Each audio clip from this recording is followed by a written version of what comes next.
Hello, I'm Jameria Moore. I am your Jefferson County Probate Judge. My position is place 2. I was elected in November of 2024, and I have been serving you since January of 2025. Want to share that what the probate court does and what I do in my capacity as judge of probate. The probate court, of course, is located. We have 2 locations in Jefferson County. One is in Birmingham, downtown at the normal courthouse, at our main courthouse. And we also have a location in the Bessemer Division, which is in the downtown Bessemer area. We do have 2 judges of probates that are elected, 1 judge of probate that is a deputy judge of probate that handles our Bessemer area for uncontested cases and things to help us get things done. Want to just go over a few of the things that we do in the probate court. And of course, you know that the probate court is where we handle wills and estates. That means someone passes away and they have left assets that need to be distributed to their heirs. So we handle those things in the probate court. In addition to that, we handle conservatorships. Someone is alive. They can no longer make decisions for themselves over their money. That's a conservatorship. We handle guardianships, someone that needs someone to help them to make decisions about their daily living. Those are handled in the probate court. We also handle name changes. We do adoptions. We change vital statistics and records for individuals that may have had some life-changing experiences. The probate court handles a number of things, such as trust. If there's a trust that needs to come before the probate court, we handle those things. Today, I'm more or less talking about just some of the things that I've seen in probate court when we talk about wills. You know that a will is something that someone who is alive makes during their lifetime, being over the age of 18, being of no undue influence. That means that you can't have your kids telling you what to say, or you can't be in a diminished capacity. You have to have all of your capacities and functionalities for you to be able to create a will for it to be a valid will. The one thing that we always tell people from the probate court standpoint is making sure that a will has what you want in it. What is it that you want to leave to your heirs, to the people that you love? It's kind of like a love letter. One of the things that I've been reading about, and as I study and do work in the probate court, I read a lot of wills when they come before me. And if you really get into it, it's like a love letter to your family. It's telling your family, hey, I love you, and this is what I'm leaving for you. And it can be sometimes, some people may not think it's a love letter because it may not leave someone something. However, most of the time people put in their why or what their intentions were. So when we are looking at the will from the probate court's perspective, I'm looking to make sure that is a valid will. I'm looking for signatures. I'm looking for witnesses. I'm looking for a notary. And that is what we call a self-proof will. Now, if you don't have all of that, that does not mean that is not a will. That means that you probably are going to have to, your heirs are going to have to bring that will to court. We're going to have a hearing on that particular will for them to validate, to make sure that that's your last will and testament. The one thing that I find that happens in looking at wills and having hearings on wills are that people are sometimes trying not to just write down exactly what they want. And they are saying, well, I have a house, it's over here, sell it, divide it equally. But they may not have mentioned that at some point they may have gotten a second mortgage on that home. There's a mortgage, there's a note. How do they want all of that handled as well? So we have to be very specific in what we want to state when it comes to a will, so that when it gets to my court, I'll be able to recognize what it is that you're trying to accomplish with your heirs. So those are some of the things that I want to make sure that I bring out from the court's perspective as to what we look at. And we want to make sure that when you get that will and you're working with your attorney or whoever you're working with on the will, that you set an executor or a personal representative. The executor or personal representative, that is the person that you want to be over your will, or you want to be over your estate. You want them to be somebody that's trustworthy, of course. That's what the court is looking at. You want to make sure that person has the ability to. So examples of things that I've seen, someone does a will. They name their friend who's probably about the same age as they are. And when it gets time and something happens to their friend, they want to step in. However, they may not be able to step in because their condition, or they're not in an ability to actually handle what's going on. They may be going through something. So those are things that we look at and you may consider. So you may want to think about, from the court's perspective, what I see, people sometime will have somebody maybe older as the primary and somebody maybe younger. That's your secondary. So if the first person can't act, the second person can act. Because that is so important, because you want to make sure it's somebody you can trust. You want to make sure it's somebody that's going to do the job that needs to be done, because that's a job. A personal representative is a job, because if they don't do their job, guess what's going to happen? They're going to come and see me and they can be removed. And if they are removed and I replace them with somebody that is I appoint, then guess what happens? That person has to get paid from the estate. So that reduces what your heirs may get, because now you have to pay someone to be a fiduciary of the will. So we want to make sure that you have somebody that you can trust, because those are things that I see that come before me. What is going on with that individual? Make sure that, if you're doing this will, when it comes to the court, sometimes there are things in the will that are no longer in the ownership of the decedent. Example, you may have a car. I see this all the time. They have a car. It was a nice car at the time. They make a will, and now the car is no longer available for them to give to their grandchild or their family member or somebody else. So I tell people, when there is something that's not existing, guess what? You can't give what's not there. So the best thing to do, and what I've seen since I've been in the courtroom, is that you need to do an update on your will just as often as you go yearly to the doctor. It's kind of like your update of your estate and your assets, because you're building wealth. You're leaving this love letter. You're leaving this letter for your family. You're leaving it so that they will know what you had or you have at your passing. One thing we know is that in our families, we are very, very secretive about our assets and what we may have. And as I get older and others get older, I see how that can affect your heirs actually at your passing. Because when you are going through and no one knows what has happened or what you have, it makes it very, very difficult. So that is why a will is important. And the reason you have to update it is because things change. Lives change. Lifestyles change, assets change. So we want to make sure you keep those things updated and talk to somebody. It's got to be somebody that you can trust, because the other half of that is, and in cases that I've seen, is I know my mama had a will. I know she had a will.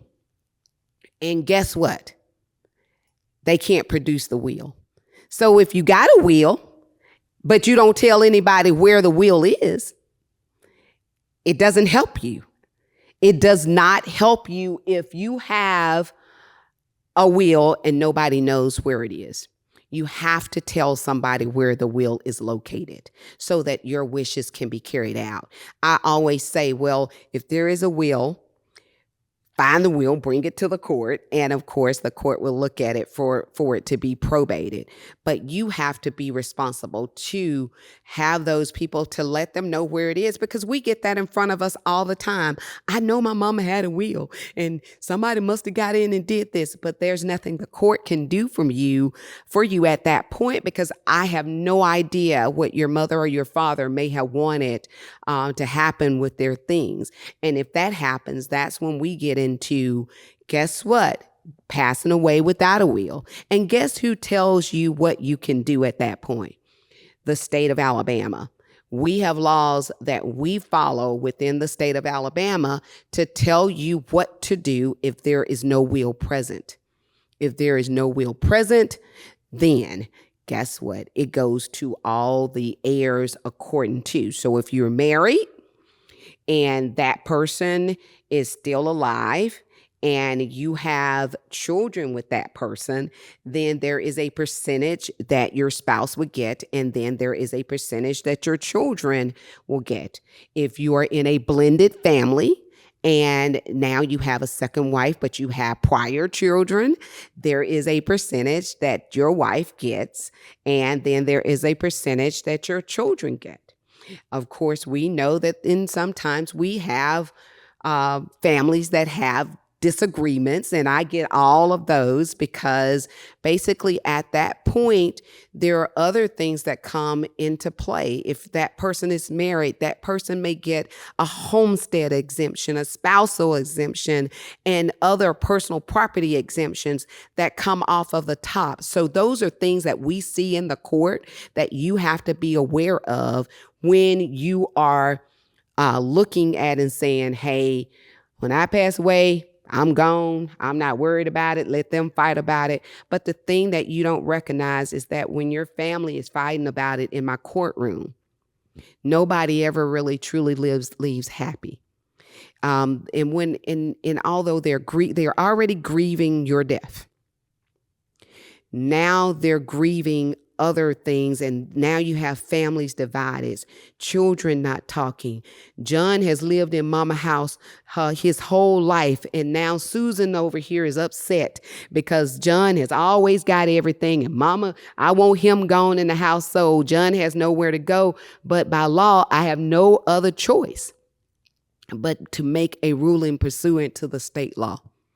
So when you set it out and you say, when I'm gone, I'm just gone, you are not doing your family a favor.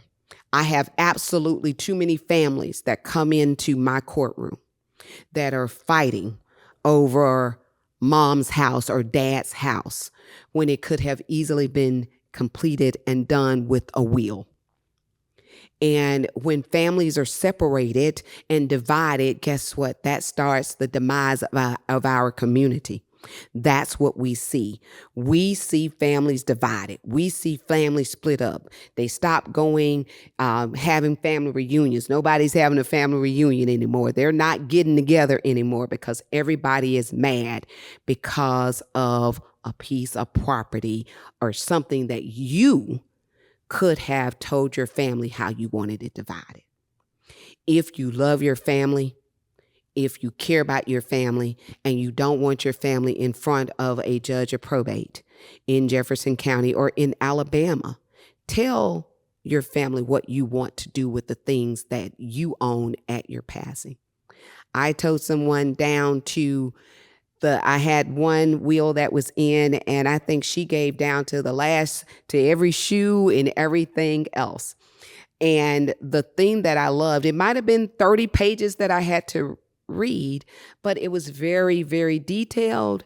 It was very specific.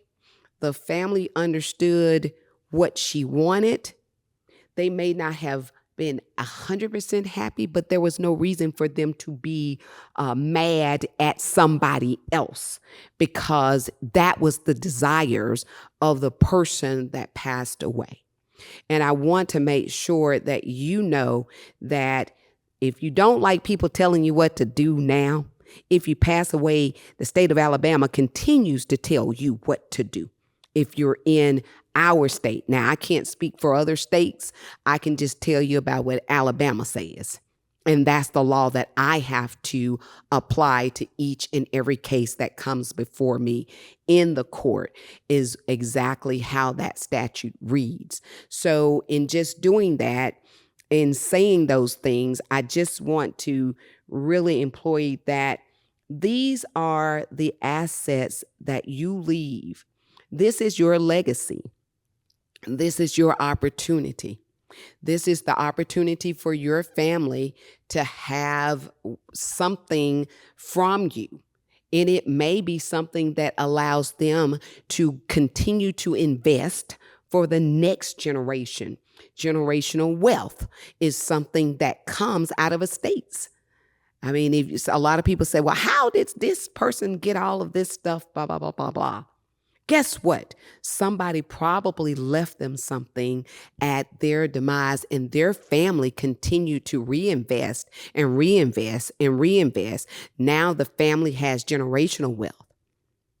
And we already know that we're supposed to leave an inheritance for our children and our children's children and our children's children's children. So we already know those things because that's written where in the Bible. So we want to make sure that when you leave this earth, that you leave that inheritance and you leave it in a form that's easy for people like me, the judge of probate, to read it, to understand it, and to make sure that your desires and your wishes are carried out. I want to talk about just one other aspect or two other aspects of the probate court. There's a document that's called a power of attorney. A power of attorney is a document that if during your lifetime that something happens to you and you can no longer make decisions for yourself, that's a document that can be on file, that may be something that you want to do, because if you don't, you get to come in front of the judge of probate, your family, to get a guardianship or a conservatorship.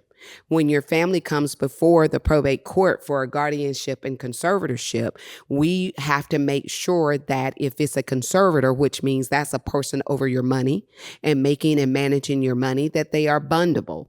That means they have to be bondable for an amount of a 10% or 110% of what your assets are. So if you got $100,000, they need to be bondable for that $110,000, so that if something does not go right and they don't do their fiduciary duties, that bond is in place to make sure that that person is made whole if they are found to have not done their fiduciary duty.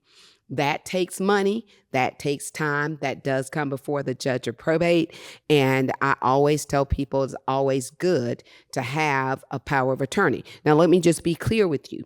A power of attorney can always be challenged because they're challenged in the probate court all the time. I see those. Those are, you can't wait till mama gets to a point that she can no longer make a decision and then have her to sign a power of attorney. That does not work in my courtroom, period. You cannot wait for that. If you don't have that power of attorney during the time that that person if that person has capacity to give it, then that power of attorney can be held to be valid. But if that person no longer has capacity to give that power of attorney, make sure that you don't try to do that, because that's going to come before us at some point or another. Make sure that in the power of attorney, you have that person, if you're giving the power to someone else, that you give them only the powers that you want them to have. If you want them to have the powers to manage your accounts, to do whatever it is medically, you want to be very specific in that power of attorney so that that power of attorney can be valid. So I see a lot of those in our courtroom. Some are generated from offline, but make sure if you get offline that you read it carefully and make sure it applies to the jurisdiction into which you are in. The last thing I want to mention is the probate court is a court that hear mental health issues. We actually go to all of the hospitals here in Jefferson County and we talk to the doctors and we have hearings there for mental health commitments. Sometimes those are very sensitive, but we want you to know that those are heard in the probate court. So and you can file any type, if you're having any issues with a family member that needs assistance, we have a mental health department in both Birmingham and Bessemer where you can file for an involuntary commitment. So that is all that I have for today. And I just want to say thank you. Thank you to the Worship Center for the opportunity to have this platform to talk about the Jefferson County Probate Court. It is a court that has compassion. It is a court that is very warm when you come in. We try to greet you with a smile, and we also try to make sure that the citizens of Jefferson County are taken care of. So thank you so much, and I do appreciate it. Judge Moore, thank you so much for being with us today, and thank you for the information that you provided to us and the knowledge about probate court. And also, thank you for taking some time to answer a couple questions. And so the first question that I would like to ask you is, you mentioned during your presentation that people should be specific when writing their wills. Is there anything that they should not include? Well, there's normally not anything that you can include in the will, but I do want to just discuss that if you have life insurance policies, if you have a beneficiary already designated to the life insurance policy, that passes outside of what we call probate. That goes directly from that insurance company to the beneficiary designee. We sometimes have individuals that bring forth things from life insurance policies, and it may say something different in the will than the actual policy. Normally, what will happen in those cases, they can come to court. However, the life insurance policy or the life insurance company would normally give it to the designated individual. Thank you. That explains a lot. My second question will be, what is the biggest misconception about wills? Wow, that's a loaded question. So many misconceptions. One thing that I find that happens in wills that if you have a will can be revoked. That means that if I have a will that I did in June of 2018 and I did a new will in June of 2020, that first will is no longer valid because I revoked it by doing a second will. So sometimes what we have is that people have what they call competing wills. They come to our court all of the time, and someone may have a will that was older. Someone may have a will that's that may have been done in latter years, but it then it comes to the court for us to make a decision of which will is valid. So some of the misconception is, well, I have this will, I know that it's valid, or I have another will. So competing wills are always something that the court has to look at. Some other misconceptions are that if once you name a personal representative in your will, that person can't be moved, that person can be moved by the court. So there's, if someone gets in there and they're not doing their fiduciary duty and they're not doing what they need to do, they can be removed. Other misconceptions are if you do a will, there are specific things that need to be in there. We just talked about that. One is if the person has to be bonded. You don't have to say that the person does not have to be bonded in the will. You may say that you want that person to be bonded, but you have to be specific and put that in there. Also, if you don't want that person to have to do an accounting or an inventory, that needs to be specifically stated in the will. And sometimes people expect that just because there is a will, that the court does not have any say in that. It has to have specific language for us not to have to make rulings in certain areas. Okay. Should married couples have a joint will? Wow. There's no such thing as a joint will. I get that all the time. I think when people say that, they mean, can they go to a lawyer's office together? But every will is individual to that person. One thing that being in the judgeship, of course, I've never seen a joint will, but there are wills that are very similar, where a husband and a wife go to an attorney's office, they get a will. He leaves her everything, she leaves him everything, and they name each other. And that's probably what people are talking about as a joint will, but it's still separate and individual to that person. But I always tell folks, even in court when they come there, that getting a good attorney that practices in the area of probate, that understands what needs to be in a will or in a trust, or if you're doing dual, however you want to do that, we'll let the attorneys advise on that part. But what you want to do is, that may be a moment when you want to be by yourself. It may not be a moment that you all can go, but you may not want to be in the room with your husband while he's doing the will. You may not want your husband in the room when you're doing the will. You may want to leave somebody something that he may not approve of. I don't know. So I always tell them, when you come in or when you're talking, and from judges' perspectives, you want to do the will for yourself. That's great and advice. make that very intimate to you. As I mentioned earlier, it is a love letter to the people that you love.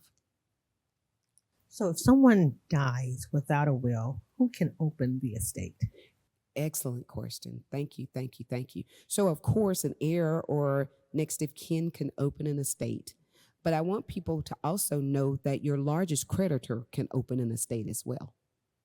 So if there is a creditor that's out there, and I've seen this come before in my courtroom, where you may owe somebody and the family say, well, I'm not open to estate because we don't want the creditor to come after the estate for those funds. But the largest creditor can also open an estate. There are others that and there are laws that relate to that we have to deal with, of course. And you have 40 days if someone dies, what we call intestate. That means dying without a will. That's the legal term. The heirs of that estate have 40 days to open that estate. If they don't open it in those 40 days, they lose what we call priority. They don't lose a right, but they then have to go to what we call our county and our appointed a county administrator to ask if he or she will relinquish or basically renounce their right to open an estate. So if you don't do it within that first 40 days after the person's death, that may lead to someone else being able to open the estate in your stead. So we want you to be, we truly understand, the court understands that you're grieving, but we want you to be vigilant in making sure that the estate is open and it is probated and we probate it properly. So, Judge Moore, I think most importantly, during your presentation, we have learned that it is important that we need a will. So, should I write my own will, or should I really go to an attorney and have it done? Okay, so just know that you have every right to write your own will. However, if it's me, and I can only give you for me, I'm having an attorney write my will. It and there are so many clinics. Let me just share with you, so many various organizations will give you what we call a basic will, or they will work with you. Some will go more in depth. So there are always someone that have will clinics. The Magic City Bar has will clinics. The Alabama Lawyers Association have will clinics where they will do a will for you for free. There are a number of churches that do the same. There are some organizations, wills for vets. Some law firms will do wills for individuals who are still have their sound mind, that are over the age of a certain age, and do it for free. So there are a lot of resources for you to get assistance in doing a will. So, and also, I cannot not mention that the Jefferson County Probate Court, we don't do wills. However, we have Pro Bono Day. If you follow us on Facebook, the Jefferson County Probate Court, Birmingham Division or Bessemer Division, we have a Pro Se Day where you can come in and ask an attorney questions that you may have about probate court and things of that nature. So follow us on our Facebook page and just kind of get information. We're trying to put information out and get it to everybody in our community. Judge Moore, thank you so much for participating and being a part of our Smart Money Moves for Legacy Planning and telling us how important it is to start with that first step in having a will. Thank you. You're welcome. Thank you so much for having me.